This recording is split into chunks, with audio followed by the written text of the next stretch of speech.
ঘি আছে, তেল আছে, বিউটি সোপ আছে, আরও বেশ কিছু প্রোডাক্ট আছে। এগুলি আমরা ওনার এই সামনে থেকে পেয়েছি এবং ওনার পেছনে যেখানে বিক্রির জন্য সাজানো আছে পণ্যাদি আমরা সেখান থেকেই পেয়েছি। তো এগুলিতে কিছু প্রোডাক্ট আছে যেমন ঘিতে উৎপাদনকারীও নাই এখানে, এটা কি ভেজিটেবল ঘি নাকি গাওয়া ঘি কোনো কিছুই উল্লেখ নেই, এটার মেয়াদ কবে কোনো কিছুই নেই। তো বিএসটি এর ম্যান্ডেটরি প্রোডাক্ট বাচ্চাদের জন্য একটা তেল আছে, সেই তেলটা আসলে এই একটা তো টোটালি লেভেল নাই, আরেকটাতে লেভেল আছে যে মেয়াদ নেই। তো এগুলি তো আসলে বিএসটির অনুমোদন ছাড়া এভাবে প্রোডাক্ট বাজারে ছেড়ে দেয়া। ওনারা বললেন কিছু কিছু প্রোডাক্টের জন্য অ্যাপ্লাই করেছেন, তো অ্যাপ্লাই করলেই তো এটার অনুমোদন হয়ে যায় না, বাজারে ছেড়ে দিতে পারে না। বিএসটি আগে যাচাই বাছাই করবে, তারপরে অনুমোদন দিবে, তারপরে এটা বাজারে আসবে। ওনারা স্যাম্পল দিয়ে যদি থাকেন কিছু কিছু প্রোডাক্টের, কিন্তু অনেক প্রোডাক্ট তাদের এটার কোনো ডকুমেন্টই তাদের কাছে নাই। তো এটা আসলে একেবারে এক ধরনের একটা অন্যায় হচ্ছে এখানে। তো ভবিষ্যতে যেন না হয় আমরা তাদেরকে সতর্ক করেছি, 50,000 টাকা অর্থদণ্ড করেছি। আর অভিযোগটার বিষয়ে শুনে নিতে তারা যাবেন, আমরা সেখানে তাদের সাথে বসে তাদের প্রমাণাদি দেখে আমরা আইনগত ব্যবস্থা গ্রহণ করব। আর এই প্রতিষ্ঠানকে আমরা আমাদের তদারকিতে রাখবো, ভবিষ্যতে যদি এরকম করে আমরা আরো কঠোর অবস্থানে যাব, কঠোর আইনগত ব্যবস্থা গ্রহণ করব।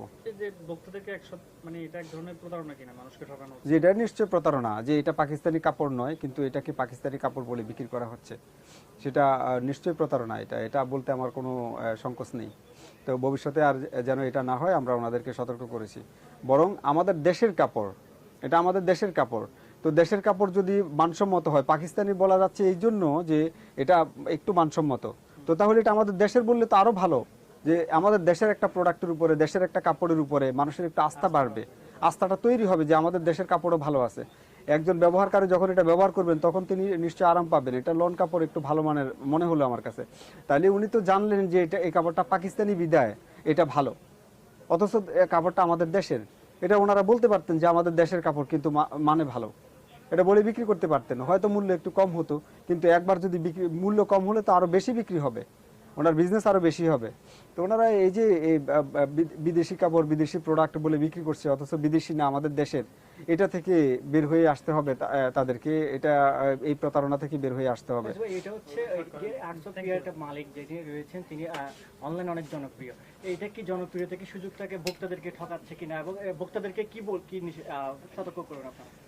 এটা একটা ভালো প্রশ্ন করেছেন। ভোক্তাদের একটু সতর্ক হওয়ার বিষয় আছে এখানে, যে ভালো দোকান বা ভালো পজিশনের দোকানে গিয়েই যে আপনি যাচাই বাছাই করা ছাড়া কিনে ফেলবেন, অসচেতন থেকে কিনে ফেলবেন, এইটা যেন না করেন। আপনি যাচাই করবেন, আপনি বুঝবেন যে আরও দুই একটা দোকান যাচাই করবেন, আর যেগুলির অনুমোদন লাগে সেটার যথাযথ অনুমোদন আছে কিনা এটা জেনে বুঝে শুনে তারপরে আপনি সেই প্রোডাক্ট খাবেন এবং বাচ্চাদের